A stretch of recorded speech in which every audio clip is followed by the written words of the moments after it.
Oh. Axel, pamangkin. Ba't di mo sagutin? Baka importante yun ah. Hindi na po yun, Tito. Wala naman na ibang importante tatawag sa akin kasi kausap ko ngayon lahat ng taong importante sa akin. Sus! Anak, Angkin, baka ayan na si Greg. Baka yan na yung closure na sinasabi nyo kanina. Sige na, sagutin mo na.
Ako na bahala kay Greg. Huwag kang mag-alala. Hindi na siya ulit mag-iisa. Sana.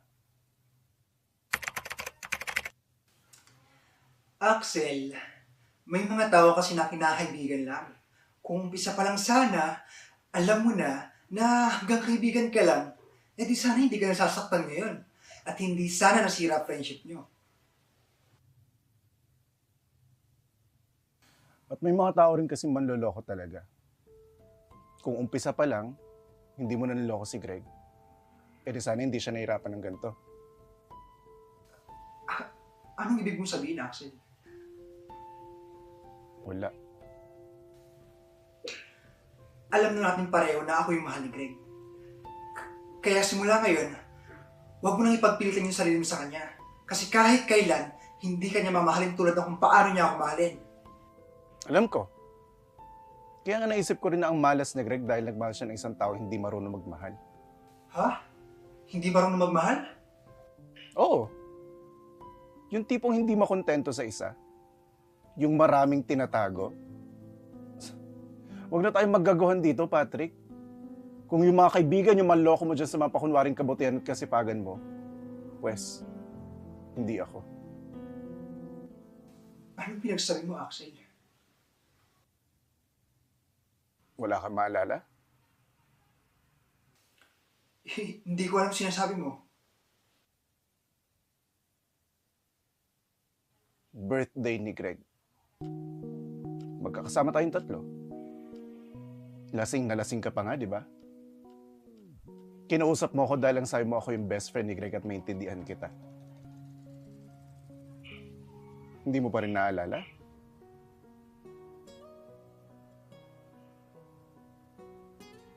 That day. Hindi ko rin alam kung anong gagawin ko. Sabi mo, Greg is HIV positive? At kayong dalawa lang nakakaalam nun. Kasi nahihiya siya eh. At hindi niya alam kung anong gagawin niya. Kaya yung mga panahon na sinabi mo sa akin na iiwan mo siya dahil nandidiri ka sa kanya, gusto kong yakapin si Greg nun ng mahigpit. Dahil ang malas niya. Ang malas na kasi may HIV siya. Ang malas niya dahil ikaw yung boyfriend niya.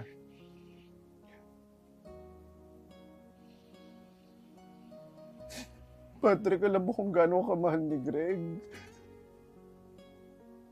Pero pinandirihan mo siya. Alam mo, bubunti ka na mamatay si Greg noon, ha? Iniwan mo siya dahil nandidiri ka sa kanya. At hindi niya alam yun. Dahil lang alam niya may iba ka. Pero alam naman natin pareho na kaya ka naghanap ng iba dahil ayaw mo na siya makasama, di ba? Kasi nga, kinakahiya mo siya.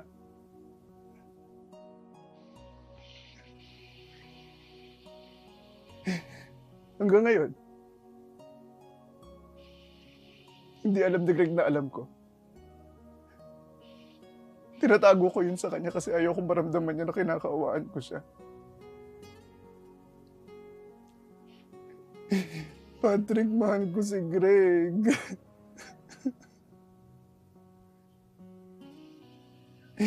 Hindi ko siya iniwan. Kahit kailan hindi ako nandiri sa kanya.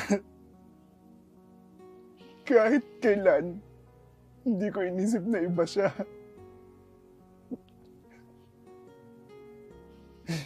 Patrick, hindi ako umalis sa tabi niya. Lagi ako nandito para sa kanya, pero ikaw? Matanong ko nga, bakit mo binalikan si Greg, ha? Dahil ba hindi ka na nandidiri sa kanya? I am also diagnosed with HIV.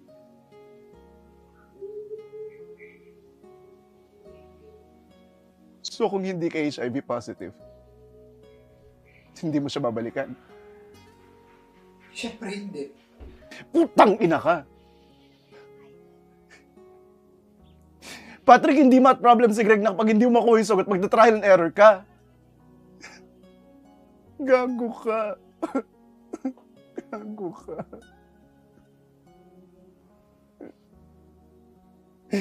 Hindi mo ba naisip ko ano mararamdaman ni Greg kapag nalaman niya yan, ha? Greg.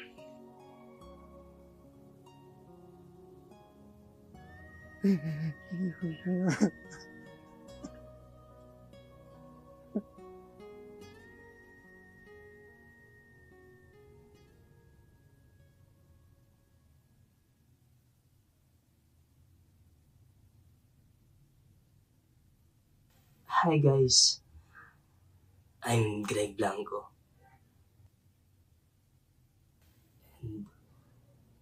And I'm HIV positive. Matagal ko nang pinag-isipan to. Dahil nung una, nahihiya ako. Hindi ko alam yung dapat kong gawin nung nalaman ko. Pero habang tumatagal, na-realize ko na kailangan kong gawin to para na rin makatulong sa mga taong may HIV katulad ko. Kailangan natin magpatuloy sa buhay.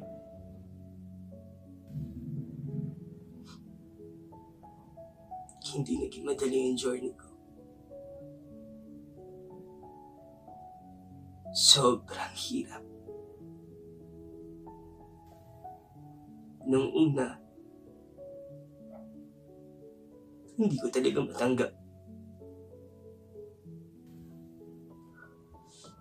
Pero may nagsabi sa akin na Kung iniisip mo yung iba o anong sasabihin nila, di hayaan mo sila. Ang mahalaga, masaya ka at malaya. kailangan ko lagi magpakatotoo sa sarili ko para maging malaya. Kaya ito, sinabihan ako ng mama ko na Ano sinabi ko sa'yo noon? Tigilan mo yung kabaklaan mo! You always disappoint me, Greg. Hindi mo gayahin yung kuya mo. Nasa US. Successful. Magpapakasal na siya soon. Ikaw, never kang nakinig sa akin.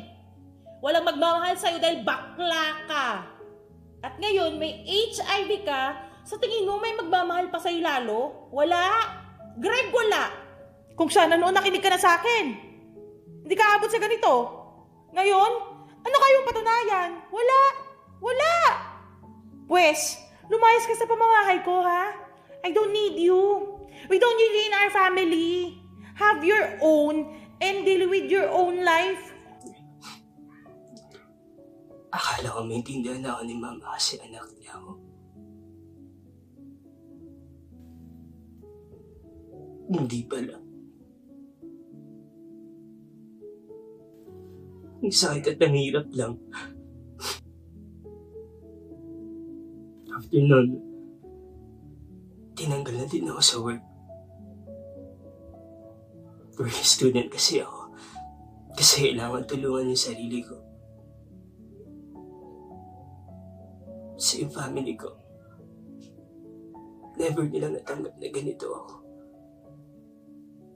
Greg, I'm sorry but I have to let you go. Naiintindihan kita at mahirap at masakit yung nararamdaman mo ngayon. Pero kailangan ko tong gawin kasi utos ng boss natin na paalisin ka sa kumpanya. But don't worry, I'll help you find a new job. Alam ko maraming ibang kumpanya dyan na tumatanggap ng case mo. But as of now, I can't help you. I can't let you stay in our company. I hope you understand.